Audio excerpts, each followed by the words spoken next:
Guys and welcome back to my channel. इससे पहले के पार्ट में हम लोगों ने देखा था कि बाउशर सरन की एक ही बार से वहाँ पे पूरा किस्सा ही ख़त्म हो जाता है वैन फैमिली का। अब वहाँ पे कोई भी नहीं था, ना घोष, ना वैन चाओ, ना वैन रूहान। वहाँ पर सारी तरफ सिर्फ सन्नाटा फैला हुआ था और जो ब्लड था वो टाइम के साथ साथ खुद ही डिसअपियर हो गया। और वहाँ पे सबके फेस शॉक्ड में थे। सब लोग सोच रहे थे कि उन्होंने ग्रैंडमदर का काइंड हार्टेड वाला रूप देखा था, यहाँ पे तो वो बहुत डरावनी दिख रही थी। यहाँ पे सब ये सोच रहे थे और व्यवसाय सोच रहा था क्या इस टाइम में पावर एग्जिस्ट करती भी है और इन्होंने स्वॉर्ड कहाँ से लाया। वाह, दैट वाज सो कूल, मेरे को भी सीखना है। बट रुको, उन्होंने अभी उसे मारा, उन्हें जेल हो सकती है, पुलिस पकड़ के ले जा सकती है। ओ माय गॉड, अब क्या होगा। व्यवसाय का फेस ही ये सारा एक्सप्रेशन बता रहा था। बाउशर सरन कहते हैं कि काम डाउन, ऐसा कुछ नहीं होने वाला है। मेरे मैजिक से ये पहले ही सब कुछ डिसअपियर हो चुका है और ऐसा कुछ नहीं है जो तुम सोच रहे हो। और ऐसा कहते हुए बाउशर सरन व्यवसाय पे एक मैजिक करती है जिसमें व्यवसाय पे कोई असर ही नहीं होता। बाउशर सरन 2-3 बार करती है और कहती है कि मेरी एज के साथ साथ ये मैजिक भी ख़राब हो गया है। और वो कहती है कि तुम लोग करो। वहाँ पे अब मैडम लैन आके व्यवसाय पे मैजिक करती है बट व्यवसाय पे कोई असर ही नहीं। वो लोग व्यवसाय की मेमोरी इरेज करना चाहते हैं, हो नहीं रहा है। व्यवसाय को स्लीप में डालना चाहते हैं, व्यवसाय सो नहीं रहा है। व्यवसाय कहता है कि क्या हुआ। वो लोग कहते हैं कहीं इसकी।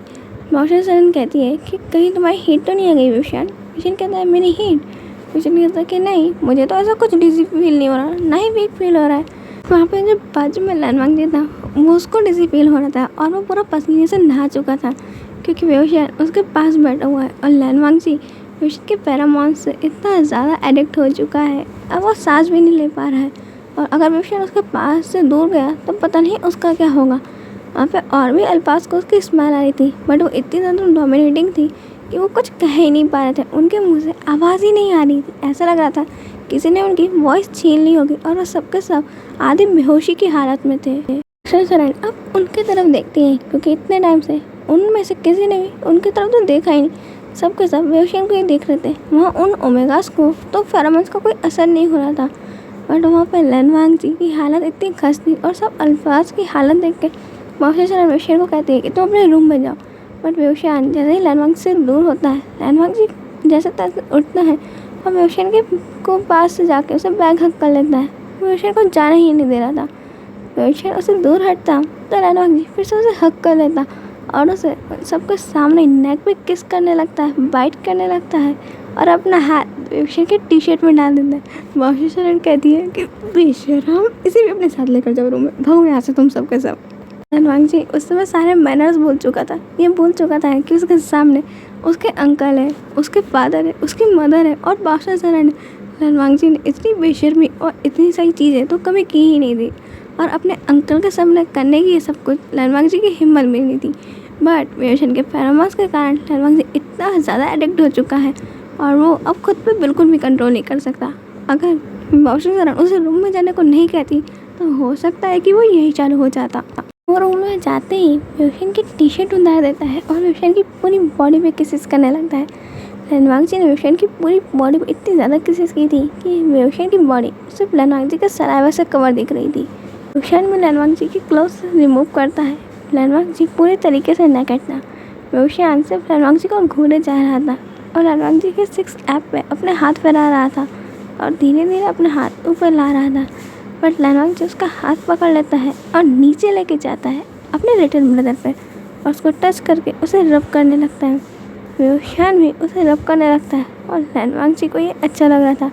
लैनवांग जी व्यवसाय से कहता है कि फास्टर और फास्टर और लैनवांग जी जैसे जैसे कमांड दे रहा था वैसे वैसे व्यवसाय कर रहा था। उसके बाद लैनवांग जी व्यवसाय की तरफ देखता है और उसे ओरल देने को कहता है।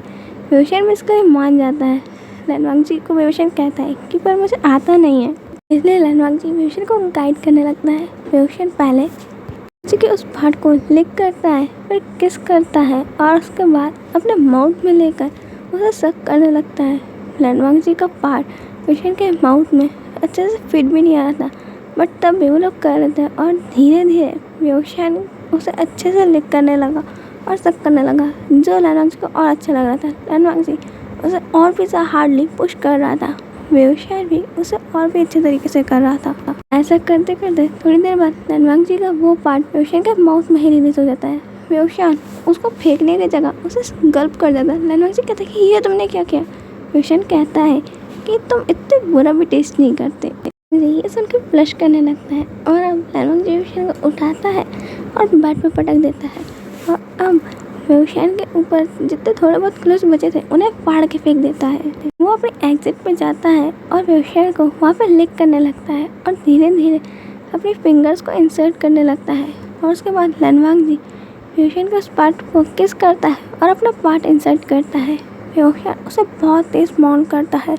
व्यूशान बहुत तेज़ चिल्लाता है, उसकी आंखों से आंसू बहते हैं। लैनवांग जी उसके पास जाता है, उसे किस करता है और उसके नेक पे किस करके उसे मार्क कर देता है।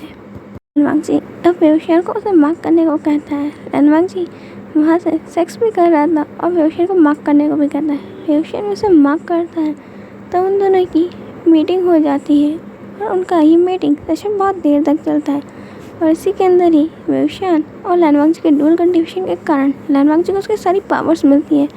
लैनवांग जी अब पहले जितना पावरफुल हो गया था अब भी व्यूशान की पावर्स कंप्रेस थी, या फिर कहा जाए व्यूशान उसे सही टाइम पे आने का इंतज़ार कर रहा था। कुछ मेमोरीज जैसे ही वो बाहर आएंगी व्यूशान की वो सारी पावर्स भी साथ साथ आएंगी, बट वो पावर्स किसी ऐसे बंदे ने लॉक करी है जो व्यूशान की खुद की पावर्स भी नहीं खोल पा रही है। व्यूशान की फिजिकल स्ट्रेंथ उसके पास है जो बहुत ज़्यादा पावरफुल है, बट उसकी पावर्स अब तक उसके पास नहीं है। लोग ऐसे ही सेक्स कर रहे थे और पता नहीं कितने बार उन्होंने सेक्स कर चुका था। व्यूशान अब नेक्स्ट डे उठता है और कहता है कि कितना टाइम हो गया और मेरे को लगता है कि मैं बहुत टाइम से सो रहा हूँ। लैनवांग जी कहता है कि मुझे तो याद भी नहीं कि हम कितनी देर से सेक्स कर रहे हैं। व्यूशान कहता है कि तुम कह रहे हो, ये मुझे कहना चाहिए, मेरी बैक कितनी ज़्यादा हर्ट करी है। लैनवांग जी को व्यूशान कहता है कि देखो 1 दिन हो गया और हम पूरा दिन सिर्फ ये करते आए हैं। लैनवांग जी कहते हैं वैसे वो 3 दिन हो चुके हैं हमें। व्यूशान कहता है कि तुम मजाक कर रहे हो। लैनवांग जी कहता है कि नहीं। व्यूशान कहता है कि तुम सीरियस हो, 3 दिन से कर रहे लगातार। लैनवांग जी कहता है कि हाँ। व्यूशान कहते हैं तुम पागल हो गए हो, तुम जानते हो कि मेरे पेरेंट्स क्या सोच रहे होंगे और ऊपर से मेरा स्कूल, मेरा असाइनमेंट, पता नहीं मेरा क्या क्या मिस हो गया। लैनवांग जी कहता है तुम्हें अभी इस चीज़ की पड़ी है। व्यूशान देखते हैं कि लैनवांग जी का वो पार्ट अभी उसके अंदर ही है और वो फिर से हार्ड हो चुका है। व्यूशान कहता है कि तुम इंसान हो या फिर बीस्ट, कभी तुम्हारी नीड सेटिस्फाई होती भी है या नहीं। लैनवांग जी कहता है कि मैं क्या करूँ, मेरा ओमेगा इतना सुंदर है कि उसे देख के मेरी नीड कभी सेटिस्फाई होती ही नहीं है। फिर व्यूशान नोटिस करता है कि लैनवांग जी के हेयर्स बहुत ज़्यादा ही बड़े हो चुके हैं। जैसे बड़े तो किसी गर्ल के भी बाल नहीं होते होंगे, उससे भी ज़्यादा बड़े लैनवांग जी के बाल थे और वो बहुत ज़्यादा ही ब्यूटीफुल लग रहे थे लैनवांग जी में। व्यूशान कहता है कि हम यहाँ 300-400 सालों से तो नहीं है ना, दो तुम्हारे बाल इतने बड़े हो गए। लैनवांग जी कहता है कि क्या बकवास कर रहे हो, बस ये इसलिए है कि मैं पावरफुल हूँ और मैं सबकी तरह कल्टीवेटर हूँ और तुम्हारे साथ ड्यूअल कल्टीवेशन करने के बाद मेरी पावर्स अनलॉक हो गई। व्यूशान कहता है क्या करने के बाद। लैनवांग जी कहता है सेक्स। व्यूशान कहता है कि ढंग से कहा करो ना, मेरे को लगा ये कोई गेम होगा, तुम तो मेरे से सेक्स की बातें कर रहे थे। लैनवांग जी कहता है कि तुम ना पागल हो चुके हो। व्यूशान कहता है कि मैं क्या पागल हूँ, तुम हिस्टोरिकल के पता नहीं कौन कौन से वर्ड उठा के ले आओगे और मुझसे कुछ पूछोगे तो मैं क्या ही बताऊंगा, तुम पागल हो क्या, मुझे कहाँ से मालूम होगा कि ड्यूअल कल्टीवेशन का मतलब क्या होता है। लोग बेड से उतरते हैं और व्यूशान लैनवांग जी को ज़बरदस्ती अपने आप से दूर करता है। लैनवांग जी कह रहा था कि बस 1 राउंड और, बट व्यूशान को मालूम था अगर उसने लैनवांग जी को अलाउ किया तो वो आज भी उसे बेड से उठने नहीं देगा। व्यूशान बेड से उठता है और वॉशरूम में जाकर फ्रेश होता है। तब होके जब वो आता है तो वो देखता है कि लैनवांग जी अभी बेड में पड़ा हुआ है और वो अपने बेड की और रूम की हालत देखता है तो पूरा बेड बहुत ज़्यादा मैसी था और उन्होंने पूरे कमरे का सामान तो इधर उधर फेंक के रखा था, क्योंकि एक पोजीशन में तो वो लोग सेक्स करने से रहे, पूरे रूम में घूम घूम के उन्होंने जो सेक्स किया था उसी का नतीजा है। व्यूशान कह देता है कि मैं कोई सफाई नहीं करूँगा। लैनवांग जी कहते हैं कि कोई बात नहीं, मैं करता हूँ। व्यूशान अब वहाँ पर जैसे ही बेड में बैठने जा रहा था उसे थोड़ा सी तबीयत खराब फील होती है तो वॉशरूम की तरफ भागता है और वॉमिट करता है। लैनवांग जी घबरा जाता है कि ये क्या हुआ। व्यूशान के पास जाता है और उसकी केयर करता है। लैनवांग जी कहता है कि हमें हॉस्पिटल चलना चाहिए। व्यूशान कहता है कि हो सकता है कि मैंने कुछ खाया नहीं, इसलिए। लैनवांग जी कहता है कि तुम चुप रहो, मैं तुम्हारे ऊपर छोटू से भी खतरा नहीं आने देना चाहता, हम लोग हॉस्पिटल जा रहे हैं। और लैनवांग जी जल्दी से क्लोथ्स पहनता है और व्यूशान को अपने गोद में उठाता है। विवेक कहता है कि मैं ठीक हूँ, मेरे को गोद में उठाने की ज़रूरत नहीं है। बट लैनवांग जी सुनता नहीं है, अपना डोर खोलता है, विवेक को गोद में उठाता है, अपनी कार में बैठ के कार भगाते हुए एक हॉस्पिटल जाता है जो उसी के नाम पे था। उस हॉस्पिटल में जाके वो सीनियर डॉक्टर को कहता है कि पेशेंट को चेक करें। वहाँ पे सीनियर से सीनियर डॉक्टर 4-5 डॉक्टर तो आके पेशेंट को 4-4 बार चेक करते हैं। और उसके बाद लैनवांग जी की तरफ घूर के देखते हैं। उन्हें अभी डाउट था क्या ये वही पर्सन है। फिर वो लैनवांग जी के पास जाता है और कहते हैं कि हमें आपसे कुछ बात करनी है। उनका सीरियस फेस देख के लैनवांग जी को लगता है कि कोई खतरे की बात है। वो कहता है कि क्या हुआ, और कहते हैं कि वो लैनवांग जी गुस्से में कहता है कि तुम मुँह खोल रहे हो या फिर मैं तो मार डालूँ। लैनवांग जी अपनी गन निकाल लेता है। वो कहते हैं, वो जल्दी कहते हैं कि पेशेंट प्रेग्नेंट है और हमें लग रहा है कि वो आपके बेबी से प्रेग्नेंट है, आपका नाकिंग हमें ये सब कुछ लग रहा है। लैनवांग जी कहता है कि ओह। लैनवांग जी कहता है कि क्या कहा तुमने, वो क्या है। अब वो डॉक्टर वापस कहते हैं कि किंग वो प्रेग्नेंट है और हमें लगा कि वो आपका बेबी है। लैनवांग जी उसका कॉलर पकड़ता है और कहते हैं कि वापस कहो कि वो क्या है। वो कहते हैं कि वो प्रेग्नेंट है। लैनवांग जी कहते हैं कि बस मैं समझ गया। और वो पेशेंट के पास जाता है और उसे हक कर लेता है और पेशेंट को पकड़ के वहाँ पर गोल घुमाने लगता है और पेशेंट को किस करता है। और फिर सभी डॉक्टर ही व्यू देख रहे थे। लैनवांग जी अब पेशेंट को उतारता है और एकदम घूर के दिखता है और कहता है कि यहीं खड़ा रहना है, निकलो यहाँ से। वो सब के सब अब उस रूम से बाहर जाते हैं और सब बातें कर रहे थे। ये कहीं है ना, ये ना क्या हो गया और ये ऐसे बिहेव क्यों कर रहा है, वो ओमेगा कौन है। पेशेंट से कहता है कि मैं बहुत खुश हूँ हमारा बेबी आया है। पेशेंट कहता है कि हाँ मैं भी बहुत खुश हूँ कि हमारा बेबी आया है। पर अचानक से लैनवांग जी शांत हो जाता है और कहता है कि मुझे लगता है कि हमें अभी बेबी नहीं करना चाहिए। पेशेंट ये सुन के थोड़ा सा गुस्सा हो जाता है और कहता है कि तुम्हें ऐसा क्यों लगता है। लैनवांग जी कहता है कि मैंने सुना है बेबीज़ को बर्थ देना बहुत पेनफुल होता है और उसमें बहुत ज़्यादा पेन होता है। और पेशेंट वो लैनवांग जी देखते हुए कहता है कि मैं नहीं चाहता कि तुम्हें कोई पेन हो। पेशेंट कहता है कि मुझे कोई पेन नहीं होगा। लैनवांग जी कहता है कि बट अभी तुम स्टूडेंट हो। पेशेंट कहता है कि सिर्फ मेरा 1 ही साल बचा है अपनी स्टडी कंप्लीट करने का और उसके बाद मैं कॉलेज तो ऐसे भी कर सकता हूँ। मैं अपने बेबी के साथ कॉलेज कंप्लीट कर सकता हूँ, तुम ही चिंता मत करो।